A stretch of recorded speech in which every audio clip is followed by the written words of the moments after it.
नमस्कार, Byju's exam prep IAS Hindi में आप सभी का स्वागत है।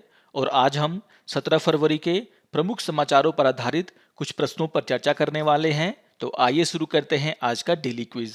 आज के प्रश्नों पर चर्चा करने से पहले एक महत्वपूर्ण सूचना आप सभी के लिए है।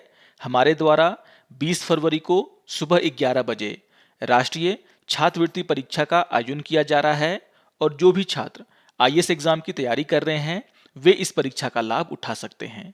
आपको ध्यान में रखना है कि इस परीक्षा में भाग लेने के लिए आप सभी को रजिस्ट्रेशन करना होगा, जिसका लिंक इस वीडियो के डिस्क्रिप्शन बॉक्स में दिया गया है। और आपको यह भी ध्यान में रखना है कि रजिस्ट्रेशन 19 फरवरी को शाम के 6 बजे तक समाप्त हो जाएगा। तो इससे पहले आप अपना रजिस्ट्रेशन करके इस परीक्षा में भाग ले सकते हैं। आइए अब आज के प्रश्नों पर चर्चा कर लेते हैं। यहाँ पर क्वेश्चन नंबर 1 है, नव भारत साक्षरता अभियान यानी कि न्यू इंडिया लिटरेसी प्रोग्राम के संदर्भ में निम्नलिखित कथनों पर विचार कीजिए। और यहाँ पर आपको 3 कथन दिए गए हैं और आपसे पूछा जा रहा है कि उपयुक्त कथनों में से कौन सा कथन सही है। यहाँ पर पहला कथन है, यह योजना वित्त वर्ष 2022 से 27 की अवधि तक प्रौढ़ शिक्षा के सभी पहलुओं को समाहित करने के लिए शुरू की गई है। तो यहाँ पर चर्चा हो रहा है नव भारत साक्षरता अभियान का, और इससे जुड़ा हुआ एक न्यूज कल के पीआईबी में आया है, जहां पर यह कहा गया है कि सरकार ने वित्त वर्ष 2022 से 27 के लिए प्रौढ़ शिक्षा की एक नई योजना जिसका नाम है नव भारत साक्षरता कार्यक्रम को मंजूरी दी है। और यहां पर यह भी बताया गया है कि प्रौढ़ शिक्षा का नाम बदलकर सभी के लिए शिक्षा किया जाएगा। और इसके आधार पर अगर देखा जाए तो यहां पर पहला कथन पूरी तरीके से सही है। आइए देख लेते हैं दूसरे कथन को। दूसरा कथन है, यह देश के सभी राज्यों और केंद्र शासित प्रदेशों में 18 वर्ष और उससे अधिक आयु के अनपढ़ लोगों को कवर करेगी। यहाँ पर जो डिटेल दिए गए हैं उसमें आपको ये बताया गया है कि यह योजना देश के सभी राज्यों और केंद्र शासित प्रदेशों में 15 वर्ष और उससे अधिक आयु के गैर साक्षर लोगों को कवर करेगी। और इसके आधार पर अगर देखा जाए तो यहाँ पर दूसरा कथन गलत हो जाता है, क्योंकि यहाँ पर जो आयु है वो 18 वर्ष दिया गया है, जबकि यहाँ पर आयु 15 वर्ष है, यानी कि दूसरा कथन गलत है।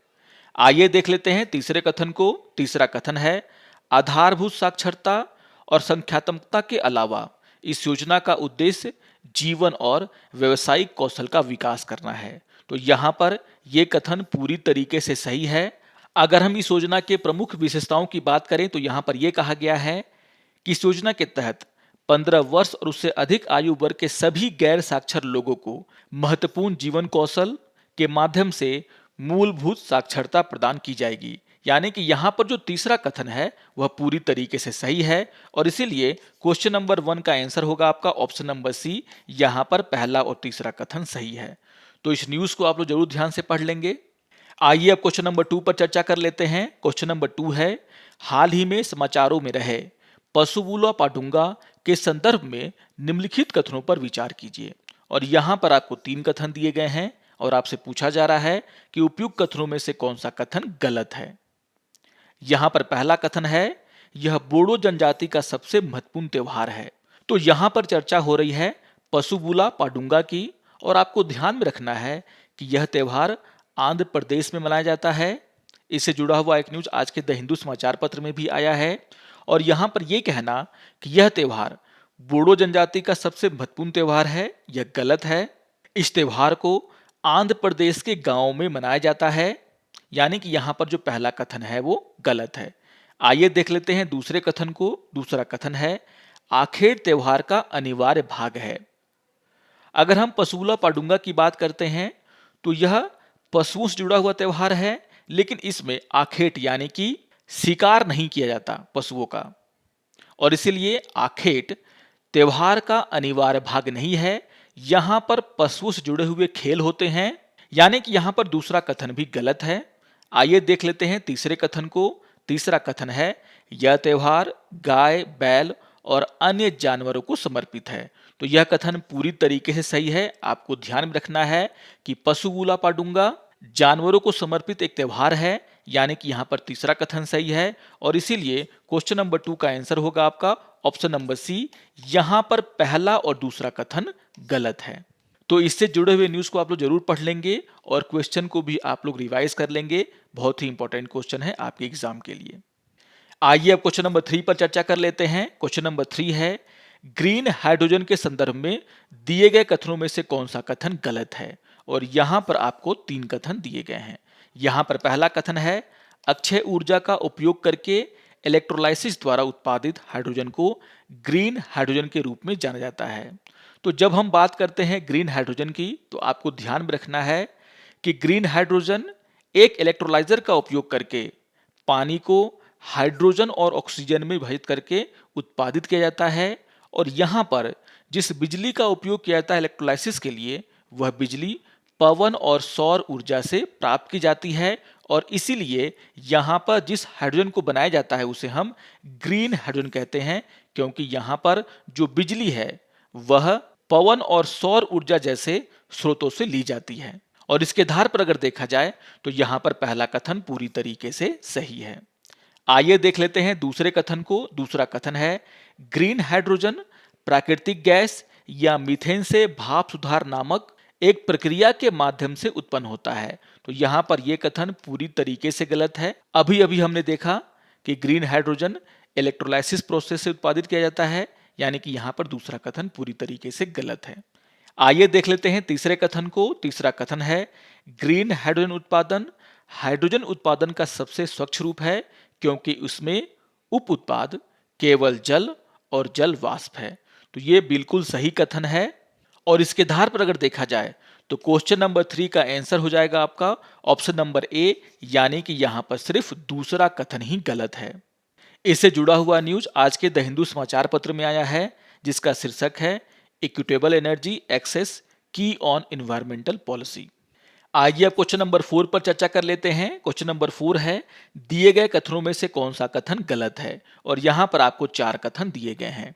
यहां पर पहला कथन है, जब वाणिज्यिक बैंक उससे पैसा उधार लेते हैं तो आरबीआई जो ब्याज दर वसूलता है उसे रेपो दर कहा जाता है। तो ये बात बिल्कुल सही है। आप सभी जानते होंगे कि जब कोई कॉमर्शियल बैंक आरबीआई से पैसे उधार लेता है तो जो ब्याज दर आरबीआई के द्वारा उससे वसूला जाता है उसे हम रेपो दर कहते हैं। आइए देख लेते हैं दूसरे कथन को। दूसरा कथन है, जिस दर पर आरबीआई वाणिज्यिक बैंकों द्वारा बेची गई प्रतिभूतियों को खरीदकर वाणिज्यिक बैंक को उधार देता है उसे रिवर्स रेपो दर कहते हैं। तो यहां पर यह कथन पूरी तरीके से गलत है। आप सभी को पता है कि जब आरबीआई वाणिज्यिक बैंकों को अपनी अतिरिक्त नकदी पार करने पर जो ब्याज दर तय करता है उसे रिवर्स रेपो दर कहा जाता है। और यहां पर जो कथन है वह रेपो रेट को दर्शा रहा है, यानी कि यहां पर जो दूसरा कथन है वो गलत है। और इसीलिए क्वेश्चन नंबर 4 का आंसर होगा आपका ऑप्शन नंबर बी, यहां पर दूसरा कथन गलत है। आप यहां पर देख सकते हैं, यहां पर जो तीसरा कथन है वो सही है। यहां पर रिवर्स रेपो रेट का डेफिनेशन दिया गया है जो मैंने अभी अभी बताया। और जो चौथा कथन है वो भी रेपो रेट को दर्शा रहा है, यानी कि वह पहले कथन से मिलता जुलता है। यानी कि इसका आंसर होगा आपका ऑप्शन नंबर बी, यही कथन है जो सिर्फ गलत है। इससे जुड़ा हुआ एक न्यूज आज के द इंडियन एक्सप्रेस में आया है, जहां पर रेपो रेट और रिवर्स रेपो रेट को समझाया गया है। तो इस न्यूज को भी आप लोग जरूर ध्यान से पढ़ लेंगे। आइए अब एक प्रीवियस ईयर क्वेश्चन पर चर्चा कर लेते हैं। और ये क्वेश्चन 2016 में पूछा गया था। क्वेश्चन नंबर 5 है, निम्नलिखित में से किसने सम्राट अशोक के शिलालेखों को सर्वप्रथम पढ़ा था।